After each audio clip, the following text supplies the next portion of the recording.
In my studies in the last few years and many of my posts, my research on Facebook, I've been showing people the importance of the circumpolar region of the stars, of the heavens, which of course is around the North Celestial Pole.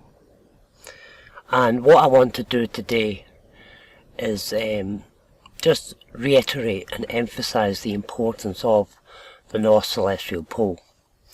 Now, anybody who's familiar with my work will be aware also of the work of Anders Collins, who has shown us that the stones, the standing stones in Aberdeenshire and Morayshire, at one time marked the North Celestial Pole, the circumpolar region of the heavens.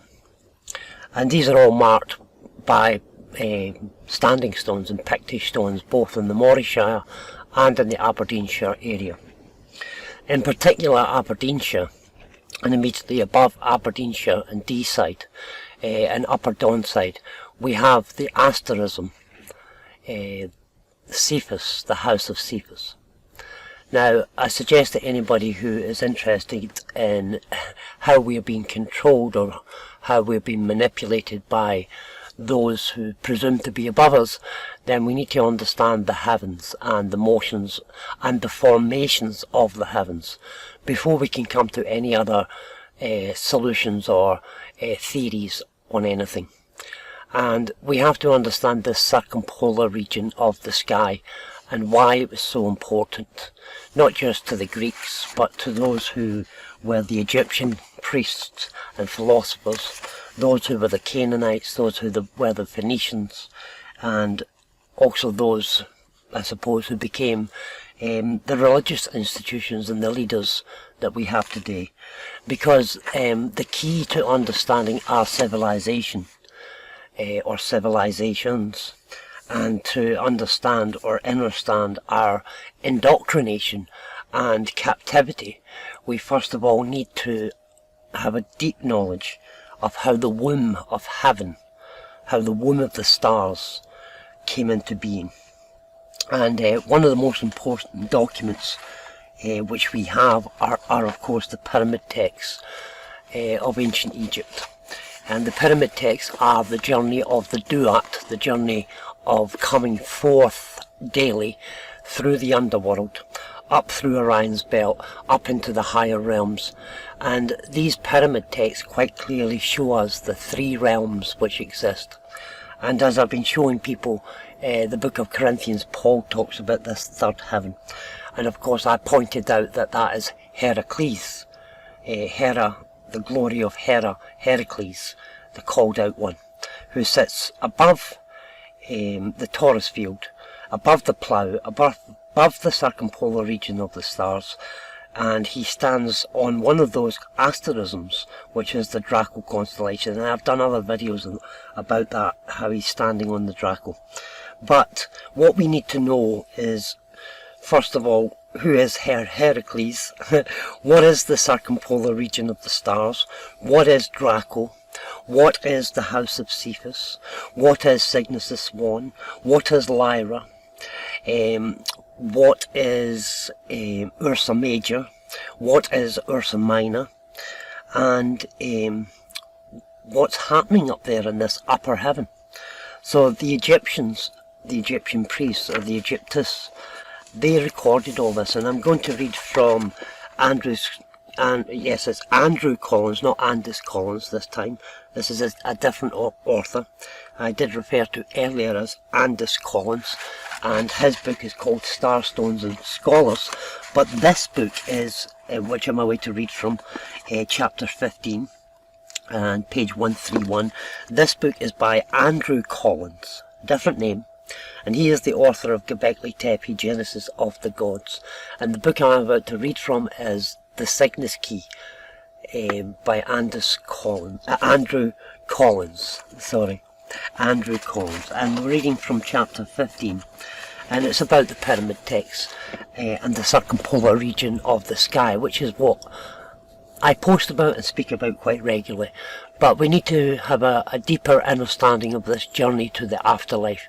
Where were we going what can we find in the pyramid texts, in the journey through the Duat? What can we find about this upper realm? Where was, let's call it heaven or paradise? Where was the womb of creation where we all return? And reading from chapter 15, the womb of the stars. The pyramid texts tell us that in death the king's spirit automatically became Osiris, the god of the underworld. Yet Osiris did not merely preside over the soul of the deceased. He was the expression of death itself, a dead god killed by the treachery of his evil brother Set. So until the point that he was reborn from the womb of his mother, the sky goddess Nut, the soul of the deceased existed in the same limbo state as Osiris, which is the funerary architecture during the Pyramid Age, which was specifically designed to enable the king's spirit to make the transition from the dead god to the ascended soul as efficiently as possible. For this reason, the sarcophagus and the sarcophagus chamber inside the pyramid acted like the goddess's womb. So we're talking about the goddess Nut here, where the resurrection process could begin after the 70-day mourning period, when the body of the deceased was ritually prepared for its transformation into the Ach spirit. It is a concept aptly expressed in the following passage from the pyramid text, which reads, "As you are given to your mother Nut in her name of sarcophagus, she has drawn you together in her name of the burial chambers, as you are made to rise up to her in her name of tomb." So we see with the sarcophagus representing Nut's womb enclosing the body of Osiris, the tomb quite literally became her body in its role as the Duat, with the exit corridor forming her birth canal. James P. Allen has interpreted the name Nut or Nut as meaning both watery and oval, an allusion to the shape of the womb.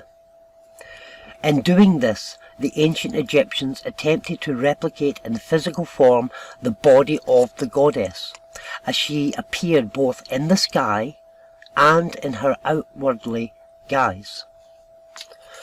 The pyramid texts make it clear also that on achieving rebirth in the afterlife, the king's spirit, as Osiris, receives the warm embrace of his mother Nut, who in her celestial form exists in the northern parts of the sky. Now this is very important, the northern parts of the sky, the northern circumpolar region of the sky, where the 7 asterisms circle, which I just mentioned.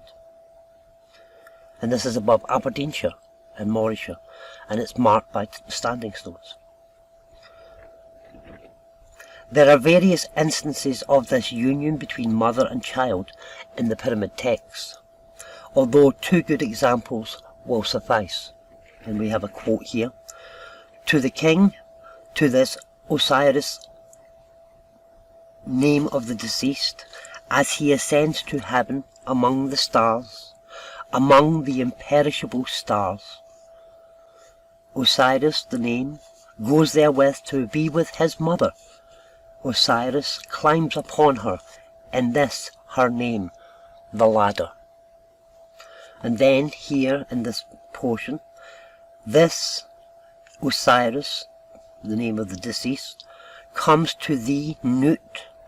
This, the deceased name, Osiris, comes to thee Nut. Thou openst thy place in heaven, among the stars of heaven. So, I'll continue on. We're on page 132, and the heading here is Goddess of the Milky Way. Now, I've already identified the Milky Way stretching over Ireland, Galloway, Waterford, over Dublin, over Solway, over central Scotland, and up over into Aberdeenshire, Peterhead, Fraserburgh, is the end of the Milky Way, and of course the goddess Nut. So we'll continue reading page 132. The goddess of the Milky Way. Although the ancient Egyptians saw the goddess Nut as an expression of the night sky, there seems every reason to believe that she was also visually equated with the Milky Way, as it appears north of the ecliptic. Indeed, the form she takes in the pyramid text, also within the interior architecture of the pyramid tomb, preemts the role that she plays in the art of the New Kingdom period, in which she is depicted arching naked over the earth, her feet on one horizon and her fingers touching the other. Often her brother and lover, the earth god Geb, is showing beneath her, with his penis erect, the pair having just parted by their father Shu, the god of the air, in order to create the division between the sky and the earth. Very often Nut's body is shown festooned with the stars, even though no other stars are displayed around her. Clearly, this is meant to imply that her body is itself a stream of stars, a reference to the Milky Way, as it arches across and over the sky. And of course, according to my research, which I've shown, and many others, Andis Collins from Starstones and Scholars, shows that the goddess Nut is marked by standing stones over the British Isles. So we continue reading here. Free of light pollution, the Milky Way becomes a shining arch, the arc, stretching from horizon to horizon. A visual spectacle which few people today even get a chance to experience. And I was saying this, I went to give a talk in Aberdeen the other night, and just as I read that bit there, a visual spectacle which few people ever recognise today. It's very true. I went to give a talk in Aberdeen the other night, and I was speaking about certain standing stones, and many of the local people in Aberdeen had no idea that these standing stones or walls or other things existed. So these things are right under our noses, and most don't realise it. But in 2022 there was a light show in Aberdeen. It was called Spectre, and a lot of people in Aberdeen went to it, but they don't realise that that those who control us are actually showing us who we are, because Spectre or Spectra is to do with ghost or Holy Ghost, a spirit, a spook, a light being. And they had in the Castlegate a couple of light festivals with hoops and rings showing us the North Celestial Pole, basically, and it was all coded in message, but of course people miss that. And here we have here in Andrew Collins' book, The Cygnus Key, is telling us that the Milky Way was a shining arch stretching from horizon to horizon, and a visual spectacle of light, a spectrum of light. And here is ceremonies being laid out by Aberdeen City Council, and those who are higher up, of course, than the council, lighting up Aberdeen, inflatable babies, which that is what the spirit represents, the white being, the white light being, the baby, the infant, like a child entering into the North Celestial Pole, into the circumpolar regions of heaven. And so they're making a mockery of the people in Aberdeen, and most people in Aberdeen have no idea that this is all written on stone, on the standing stones, the story of heaven above, immediately above, as above, so below. So I'll continue on page 133 of The Cygnus Key by Andrew Collins, and he has a title on the page 133, Born Again. And this is what I'm saying, the House of Cephas, Peter's Pearly Gates, is immediately above Aberdeen. So in the cenotaph of Seti I at Abydos in southern Egypt, and in many tombs from the New Kingdom period, Nut is depicted swallowing the dying sun. This is shown as a red solar orb positioned at various places, either inside or next to her body, starting with her neck and ending in her groin area. The message is that the sun is navigating her body in its guise as the Duat. Accompanying texts speak of the solar orb being swallowed by the goddess each night, only to be reborn anew from between her thighs the following morning. Now this is very important, because the sun rises in the east and appears over Tara.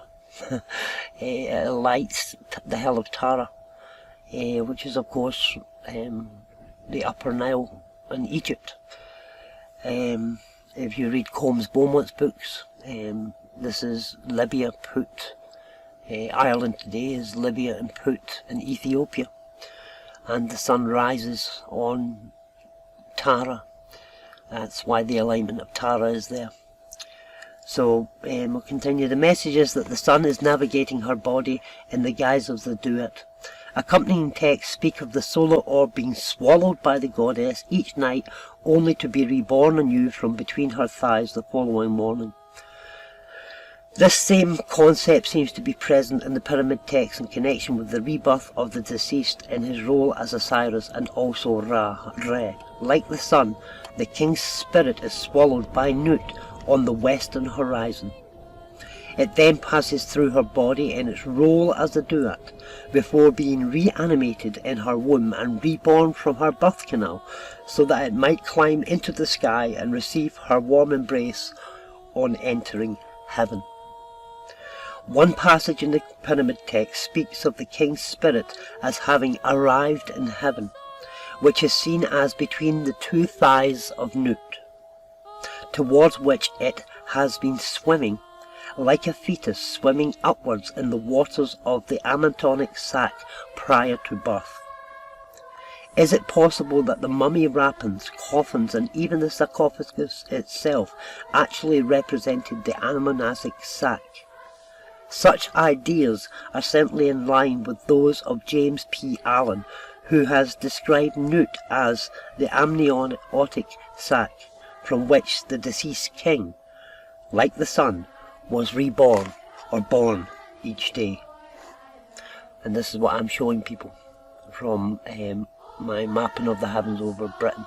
Osiris is Orion. Orion is the god that must, or the self that must be crucified to rise up into the higher god, into the higher self, which all happens in the circumpolar region of the sky after Orion is slayed, or Nimrod or Orion is slayed, and we arrive in Aries, the slaughter, upon the tree, and rise up into the circumpolar region. Which is why I'm reading this book. I'm trying to show that the Egyptians knew that the north celestial pole in the upper region of heaven was the place where we were birthed from, and the place where we return to. And this is all written in the funerary texts of the Egyptians and of the Greeks. But we just need to take time to study these things and study the heavens. And like I said at the beginning, you can come to any conclusion, and you will if you remain in the lower realms, in the lower world. But even the Egyptians, even the Greeks, even the Babylonians looked up to the circumpolar region of heaven. One passage in the pyramid text speaks of the king's spirit as having arrived in heaven, which is seen as between the two thighs of Nut, towards which it is being swimming like a fetus, the fetus swimming in the waters of the amniotic sac prior to birth. As we saw in chapter 6, this same concept of a second birth in the afterlife was present among the Bronze Age peoples of Anatolia, circa 350 to 12,000 BCE. They called it the day of one's mother, the transformation process being achieved through the intercession not of a biological mother but of a primeval mother whose chthonic womb enabled rebirth into the next world. Very often she was portrayed in human form, yet as the guise such as that of a swan, a wolf, an elk, a reindeer, a bear, or, as in the case of Nut, a heavenly cow or vulture. It is possible that Egypt's original sky mother was conceived as a primordial leopard, her spots representing the stars. In a theory proposed by the German Egyptologist Wolfhard Westendorf, this primordial sky deity, like Nut herself, was thought to swallow the sun at night and give birth to it again the following morning. Page 134. Cygnus and the Womb of Nut. Various Egyptologists have acknowledged the uncanny similarities between the New Kingdom depictions of Nut arching over the Earth and the Milky Way as it stretches from horizon to horizon in the northern sky. American astronomer Ronald A. Wells went further in proposing that as the Milky Way, Nut's head and outstretched arms were located in the region of the constellation of Taurus and Gemini, and thus Orion, close to the ecliptic, the place where the sun crosses the Milky Way on one side of the sky. On the other side of the sky, her legs were formed by the twin streams created by the Milky Way's dark rift, meaning that her feet were located where the sun crosses the starry stream in the vicinity of Scorpius and Sagittarius, which of course, this is my interjection, sits just north over Ireland and northwest over Scotland, Harris, Lewis and those isles. At the moment, and this is all marked on standing stones, especially at the Callanish standstones, and also at Kilmartin Glen. At its moment of release, the sun, having passed through Nut's entire body, would then be perceived to slide down between her thighs, represented by the twin arms of the dark rift, and then drop to the earth. This artificial horizon, or earth, well suggested, coincided with the position that the sun actually crossed the Milky Way in the vicinity of Scorpius and Sagittarius. Similar ideas about the cosmic geography behind the rebirth of the soul existed on a number of plains and woodland tribes in North America. Here the soul would first make a leap into the Milky Way, known generally as the Path of Souls, via an ogi or a rip or a tear in the sky, located in the constellation of Orion, and identified with Orion Nebulae M42.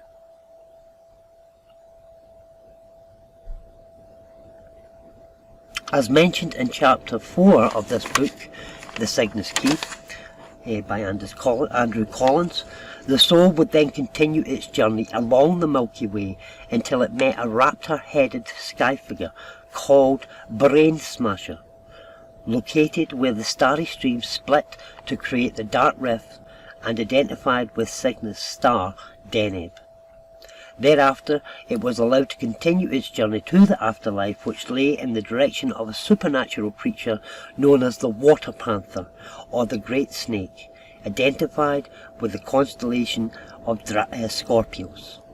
Thus the Native American death journey, which reflected in the stellar alignments towards Cygnus and Orion at a number of different mound complexes dating to the Hopewell period circa 200 BCE to 500 CE, mimics the alignment proposed in connection with the ancient Egyptian world by Ronald A. Wells.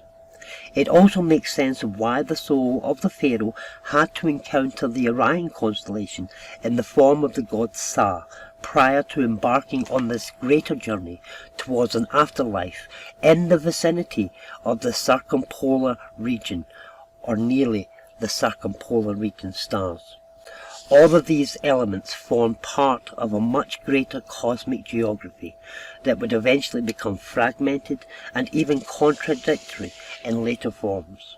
Yet it is clear that in ancient Egypt, just as it was in the Native American tradition, the key constellations associated with the rebirth of the soul of Orion, and of course ourselves, is Cygnus and Orion constellation. As above, so below.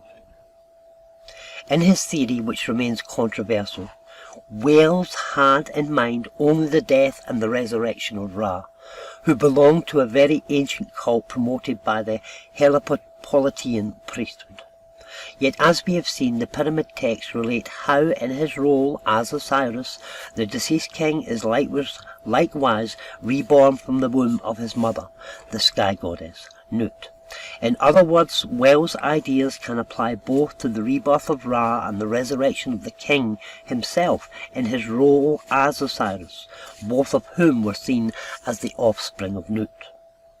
If this is correct, then there is every reason to connect the area of the Milky Way which is occupied by Cygnus with the revivification of Osiris, as displayed in the interior architecture of the pyramid tombs built in the 4th dynasty onwards. If Cygnus and the northern entrance to the Dark Rift did, as Wells believed, signify the location of Nut's womb and the birth canal, then aligning the 3 main pyramids of Giza with the setting of the Cygnus wings stars makes perfect sense. Creating the star-to-peak correlation described in Chapter 12 made it possible to synchronize the stellar influence on both Cygnus and the Dark Rift with the interior architect of the pyramids.